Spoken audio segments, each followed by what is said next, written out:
In my thoughts and in my dreams, they're always in my mind.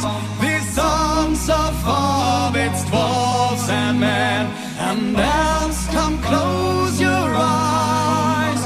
You can see them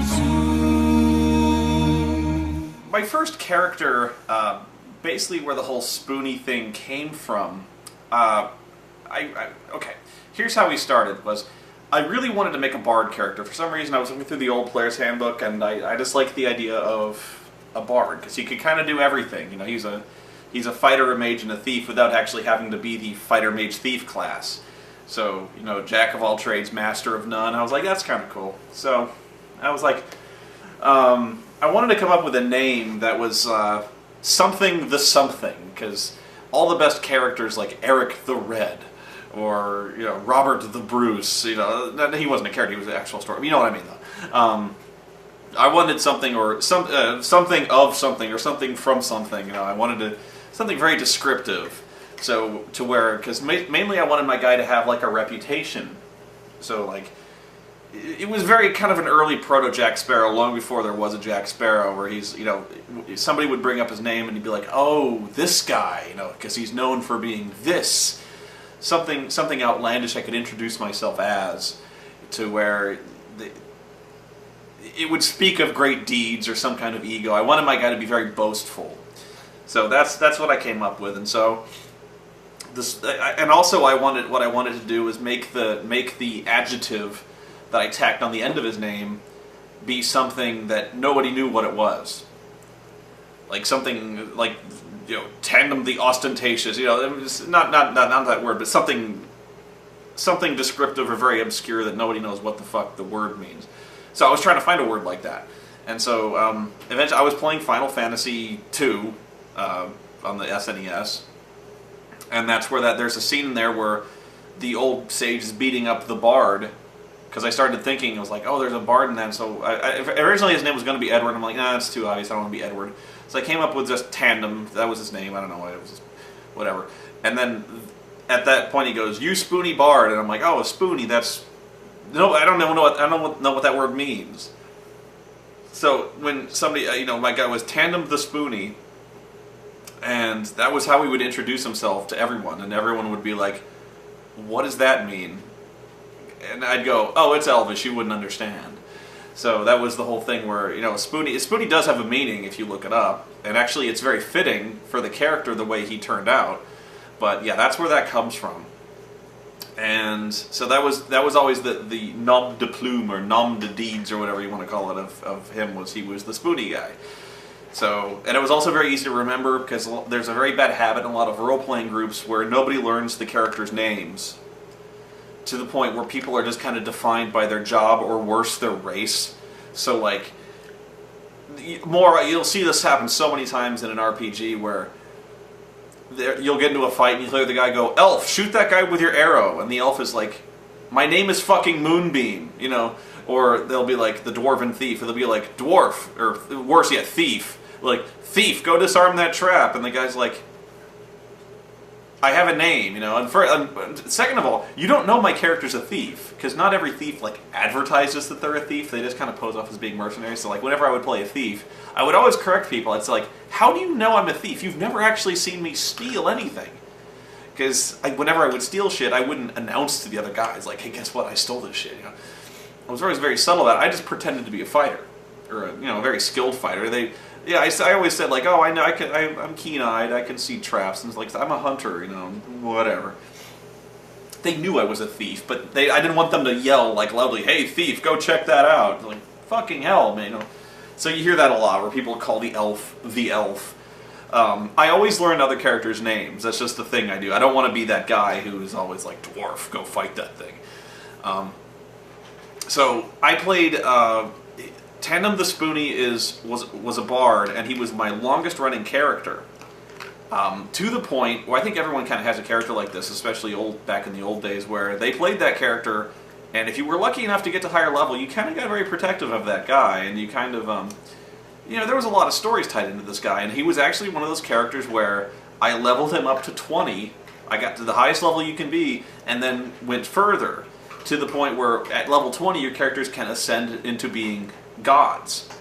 And that's what my character did, was he became a demigod. He actually became a demigod under the god, I think, of travelers, and I think it's the god of travelers. Heward is his name. And so my guy became Heward's apprentice, because Heward eventually wanted to go wandering off into other dimensions, and he wanted Tandem to be the god of wanderers in this dimension, which was kind of cool. Like, we were playing kind of godly adventures, and there was some galactic threats we were facing. It was fun. I mean, there was actually stuff beyond level 20 you could do in AD&D. This was Advanced Dungeons and Dragons before 3rd edition, so there was a lot to do, and we were running all this stuff.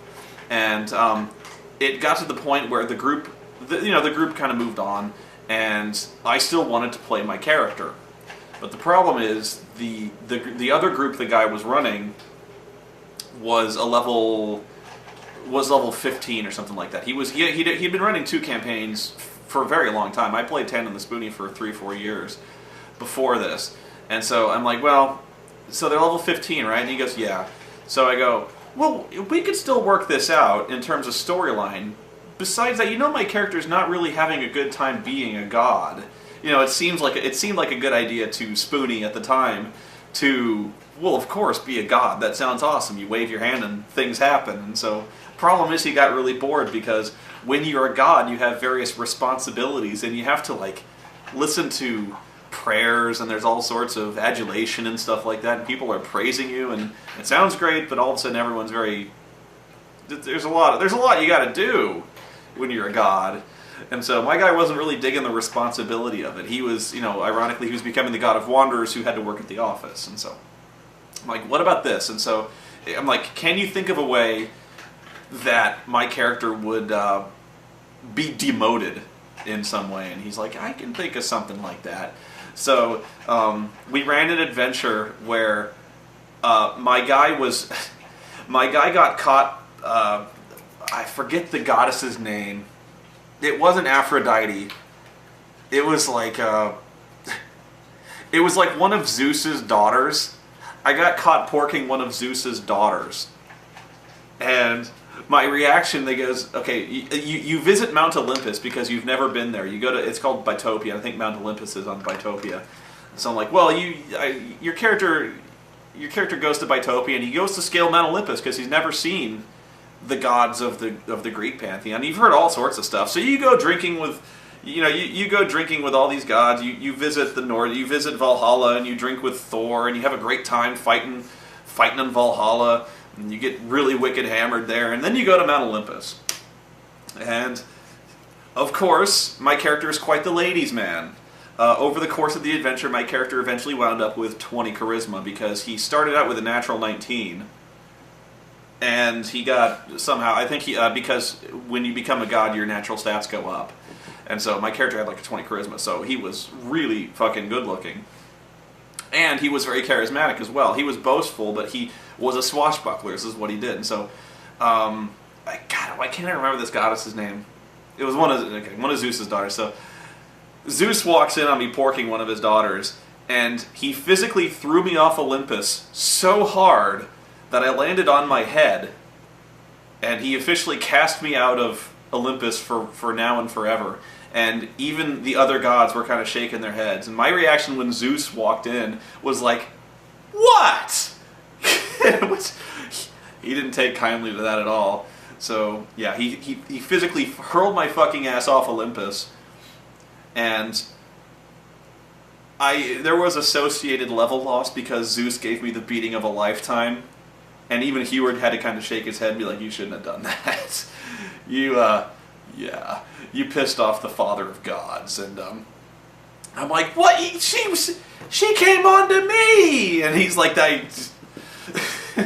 he's like, you're probably going to have to walk the earth as a mortal for forever. And I go, you know what? That's fine. I quit. And so my character was officially mortal, and he was like level 14. And it was probably way funnier than at the time, because the group was really having a good laugh as they saw Thor fucking kick my ass. I actually fought the guy, and it lasted one round. he jammed a thunderbolt up my ass. Yeah, I lost initiative, and he jammed a thunderbolt up my ass. So he didn't kill me, but he threw me off Olympus. So this is the story of the last ride of Tandem the Spoony, of my official retirement of the Spoony Bard. So I was adventuring with these guys for quite a while. This is where I met Crazy Mike, and I was always sitting next to Crazy Mike. And eventually, we're playing this game, and the DM comes to us, and my character's level 18 by this point. I'm kind of getting back to that point where I might actually have to go talk to Thor and apologize again. But, I'm getting up to level 18, and the DM says, hey, look, guys, you guys have been having a great time. You guys have been great, but I want to run an older adventure. One of the classics. And have you guys ever played Dungeon Land or The Land Beyond the Magic Mirror? And we go, no. And they go, have you read it? And we go, no. It's one of Gygax's adventures, right? He goes, yeah, right. So, if you remember what I said about the RPGA coddling its players and not wanting to kill people, back in the day, back in the advanced Dungeons & Dragons and the old school days, it wasn't that way at all. They actually had competitions where DMs would run tables of players through the hardest fucking adventures they could find. They were called tournament modules. And they were designed to be character meat grinders. That's where, like, Tomb of Horrors comes in. Tomb of Horrors, those were the kind of adventures where you had to have, like, a stack of character sheets to where when you died, you just rolled up a new guy, like, on the spot. And they were death traps. Almost all those adventures were death traps. And I know, Gary Gygax is a saint of Dungeons & Dragons, but I've read a lot of his modules. They are fucking insane. That guy honestly did not write very good adventure modules. I know it's sacrilege to say that, but prime example of this is Castle Greyhawk. Probably one of the worst adventures I've ever read. What kills me is I don't know what its intention was, what the point behind Castle Greyhawk was, because it is one of the most fucking insane meat grinders characters will ever go through. I have no idea how anyone plays that campaign. I have no idea how anyone ever survives Castle Greyhawk, and this is the story. It's there's a castle in Greyhawk called Castle Greyhawk, and living in it is, I believe it's the wizard Mordenkainen. I think it's Mordenkainen. I don't think it's Bigby. It's probably Mordenkainen. And the story of this is Mordenkainen is a powerful archmage. He's one of the greatest archmages in the world of Greyhawk. And he's so powerful, in fact, he doesn't actually spend all that much time on Greyhawk because he's unlocked the power of dimensional travel. And because of this, he has regularly visited Earth, our Earth, where he's become very successful and wealthy as a movie producer. Because he can also bring monsters and adventurers and magic, and he makes movies using adventures and magic and monsters from Greyhawk. And he just basically retells epic stories in terms of movies by bringing actual characters in, and they're like, oh, he has the best special... I'm not even kidding. This is what it is. And so he also does... What he does is he shoots movies in his castle of Castle Greyhawk. And then he brings them back to Earth. So basically, when you get into Castle Greyhawk, it's really fucking dangerous, but it's also a movie studio. And this is where I don't know if it's meant to be a comedy, or... Well, it's probably meant to be a comedy, because there's no way you can take this shit seriously. We didn't play Castle Greyhawk, but I read it. And I distinctly remember, there's a few times where you will actually meet the cast of Star Trek in Castle Greyhawk and fight them, potentially. And they have, phasers and shit.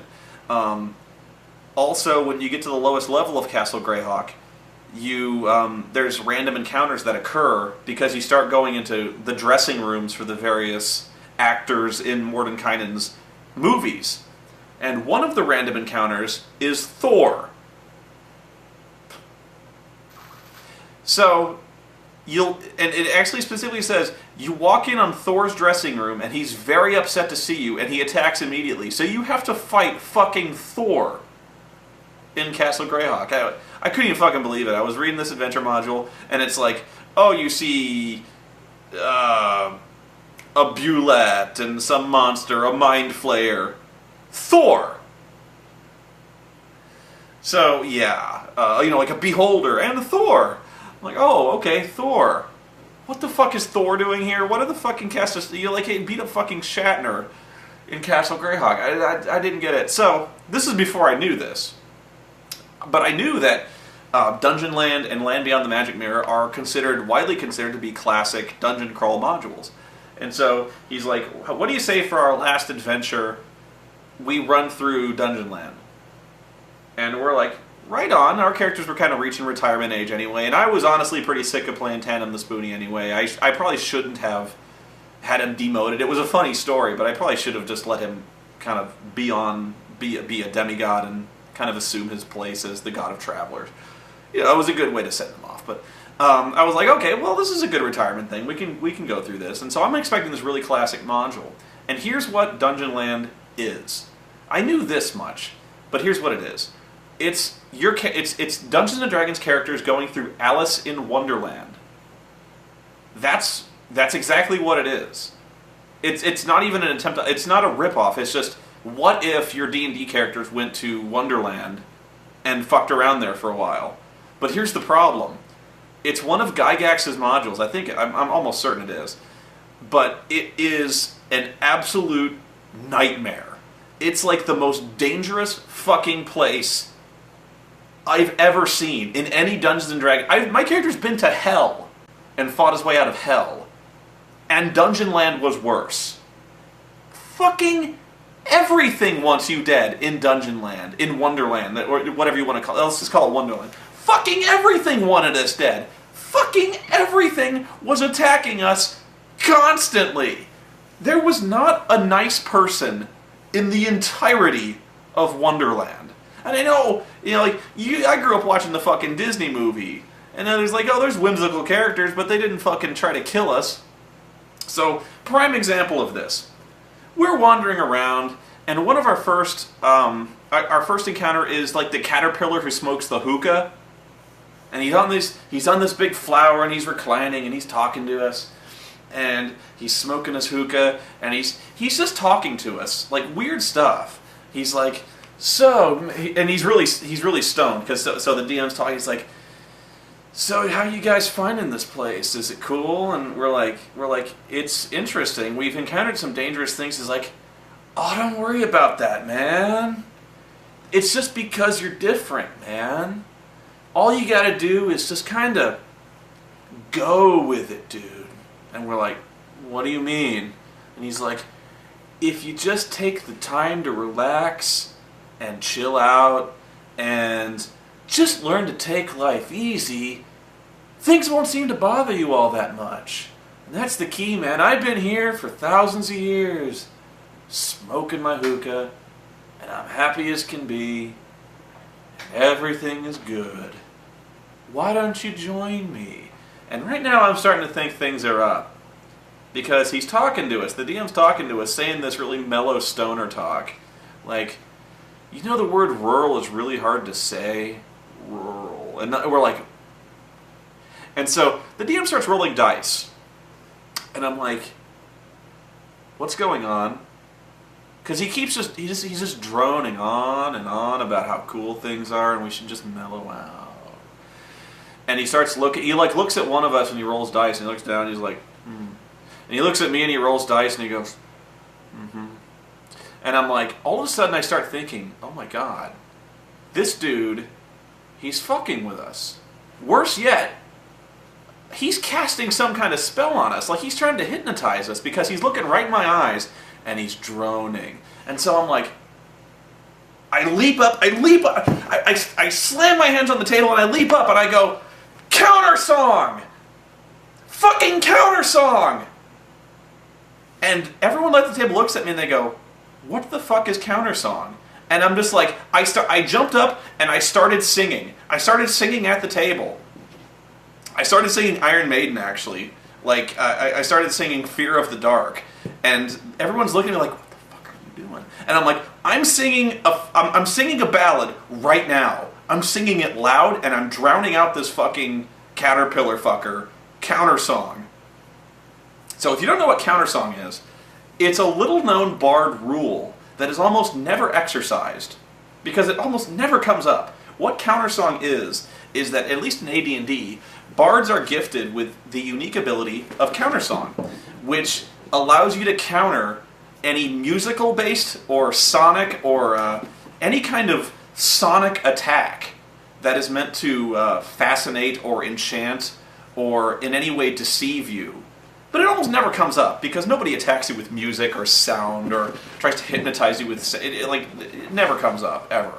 So, and it was like, I'd never used countersong in all my life. But, like, out of a bolt of fucking lightning, this idea hits me that, oh my god, this guy is actually trying to beat us by, like, enchanting us with his voice. So I start singing. And the DM starts looking through his notes, and he's like, it doesn't say that you can stop this, but that makes a lot of sense what you're doing. And I'm like, what's he doing? He's like, he is actually trying to dominate your minds with the droning of his voice. And thanks to you, you have just saved the entire party. Because after listening to the caterpillar drone on for X number of rounds, he actually forcibly converts every character's alignment to true neutral. I think you get a save, because he was rolling dice. But yeah, he converts everyone's alignment to true neutral and convinces them to go smoke his hookah and never leave. And I'm like, this diabolical motherfucker. And I was horrified by this. I was like, he just tried to change our alignments? What a fucker. So, like, everyone's looking at me like I'm out of my fucking mind. I'm going like, fear up, you know. So, and so they're like, what are you doing? And I start singing, he's trying to enchant us! He's trying to enchant us! Fucking kill him! And they go, he is? And I'm like, I pull out my fucking crossbow and I shoot this caterpillar motherfucker in the face. And from then, it's on. Because this caterpillar, like, unfolds his fucking legs, he jumps down off his fucking flower, and he starts fucking attacking us with the rage of a fucking beast. So, that really opened everyone's eyes. It's like, we gotta be fucking careful, because this shit in Wonderland is fucking diabolical. Like, they were not, nobody was expecting that, because that's sick. That, in an adventure, that's enough to make characters, if he had forcibly converted our characters to true neutral, we would have rioted. Because there's no coming back from that. Like, that's fucking hardcore D&D shit right there. That's an end of a character type shit. So, like, I'd never used countersong before. I was so fucking brilliant at that moment. It's probably one of the best D&D moments I've ever had in my life, was countersonging that motherfucker. I've never done it again, by the way. But here's where things started to go downhill. Was my character was the only magical talent in the party. And that's a problem. When the bard is the reigning authority on all things arcane, and the bard in question is Tandem the Spoony,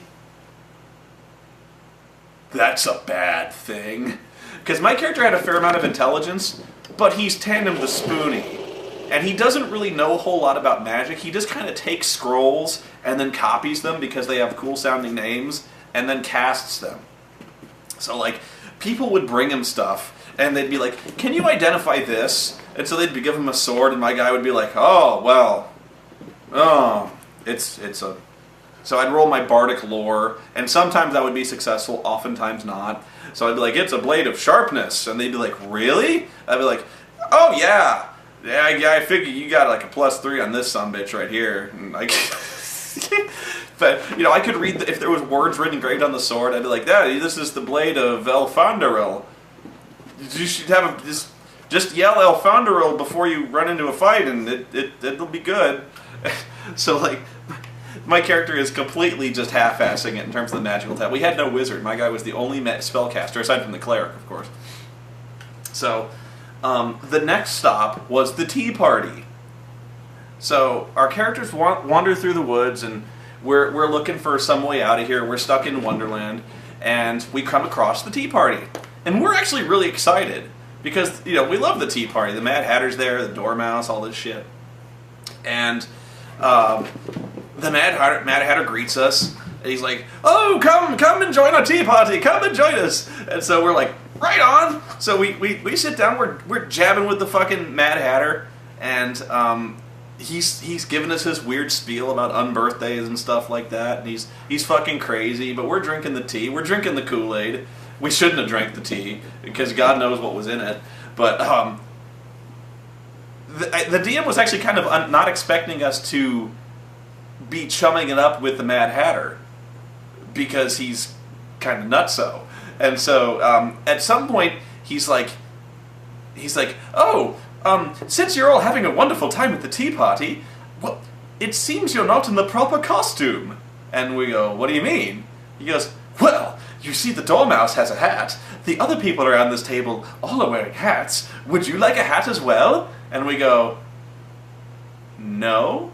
He goes, "Oh, but you must have a hat. Here, take some hats." And he starts fucking throwing hats at us as weapons. He's like, "Roll initiative, guys." And we're like, okay. So my character, he's got a good AC, so he misses with the hat. The second guy, our fighter, gets a hat thrown on him, and he's like enchanted. He's dominated, and so he starts fighting on the Mad Hatter's side.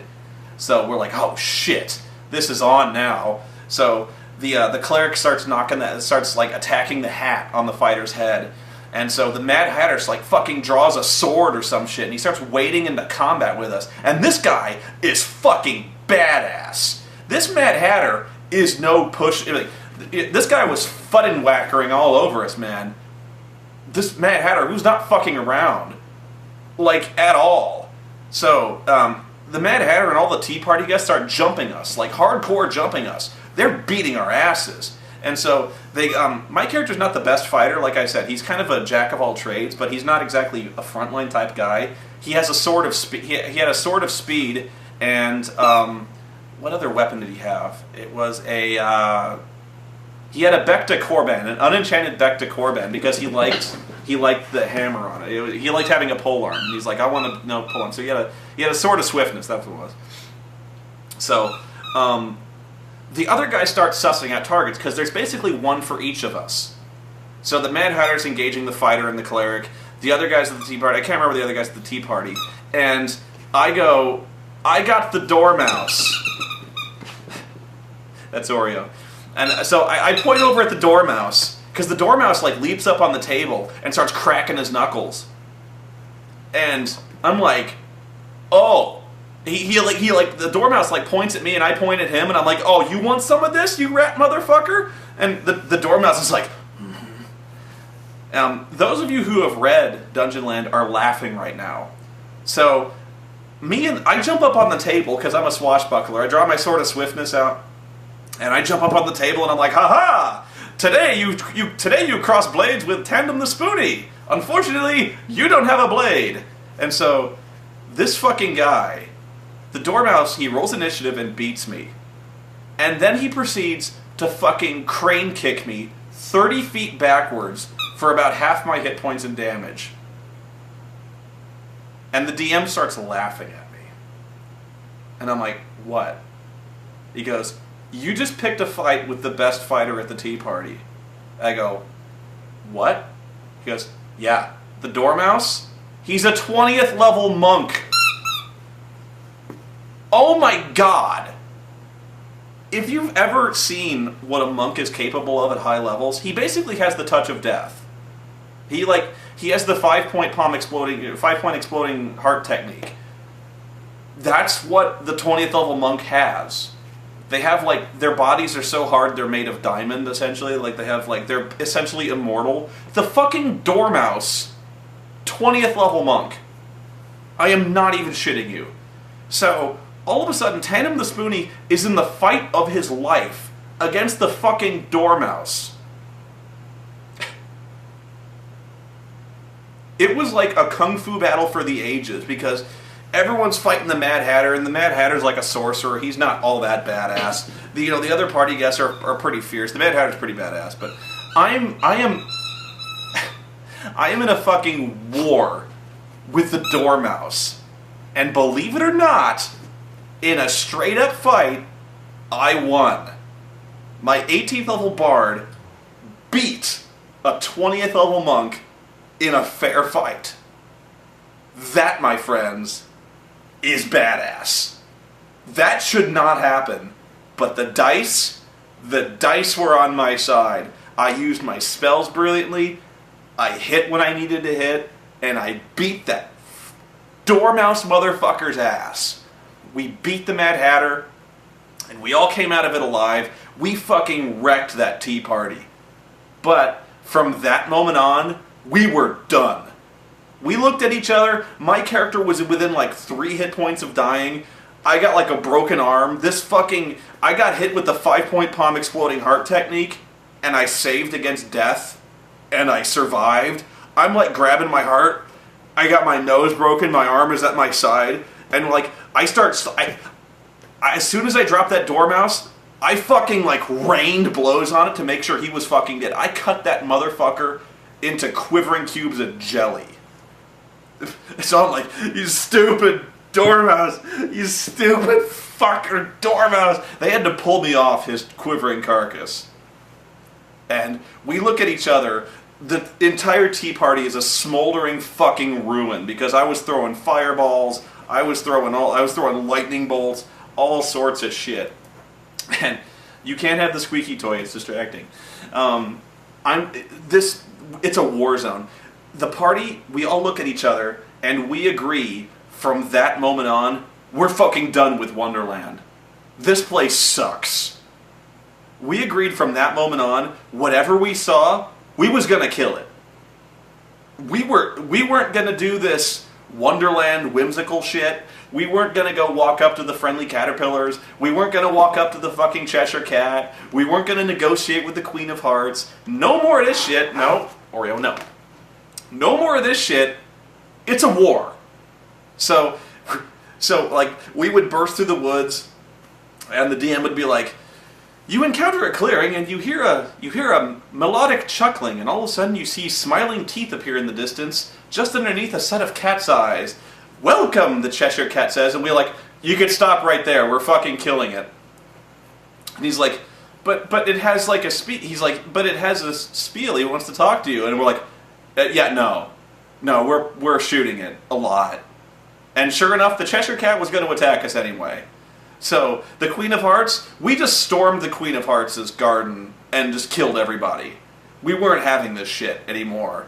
So, we basically just were on this rampage through fucking Wonderland. We left nothing alive. Nobody got out of that shit alive. Yeah, we really went thug. We thugged out on that adventure. After that fucking tea party, we went in there with like whimsical intentions. We were like, we're gonna let Wonderland take us away and enchant us, and we're gonna have some fun talking to the characters of Wonderland. Yeah, fuck that. Because those guys, everything in Wonderland wants you dead. Everything.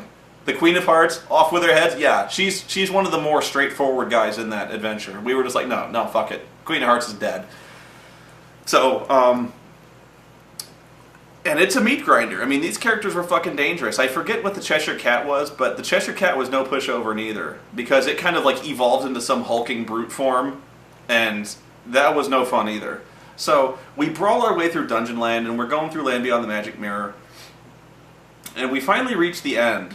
And the end boss of Wonderland, we're trying to find a portal out of Wonderland. And we don't find a portal per se, so much as we find a ship. And we're like, we know the guy, we're told that there's a portal out here. We go where the portal is and there's a ship there. It's like a pirate ship or something like that, but it's on the ground. So we board the ship and we have another fight. And it's the worst fight yet. It's a fucking hellacious fight. And there's like this, I forget all the monsters that are there, but it really came down to like 3 guys that were kind of on this ship. It it was like the captain, his first mate, and his wizard. And so the captain and the first, I can't remember the details of the fight too much, but really what I was focused on was the wizard, because being the ad hoc wizardry talent of the party, of course they were squaring me up with the wizard. So I was on wizard detail trying to counterspell this motherfucker.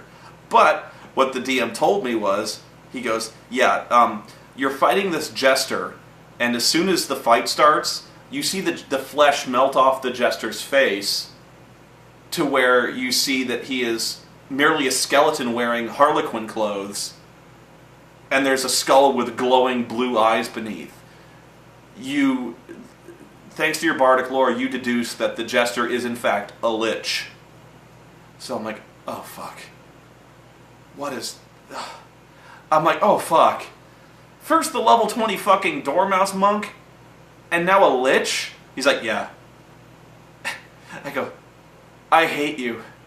So we start fighting, and the fight immediately goes very poorly for us.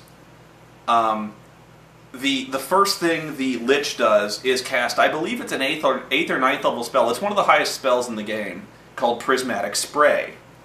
And we all get fucking bushwhacked with this Prismatic Spray. And so I make my save. 4 of us make our saves. One of us, our best fighter, is hit with, I think it's the green ray, and the green ray turns him to stone. Fails his save, he's gone. The second guy gets hit with the death aspect of it, fails his save, he's dead. Right off the bat, we lose 2 characters. So now we're at the final fight, and we're 2 characters down, just irretrievably down. I don't have any way to restore the stone guy at all. So it really was one of the most epic fights I've ever done, because I was basically crossing swords with a fucking lich, and we won. There were 2 of us left.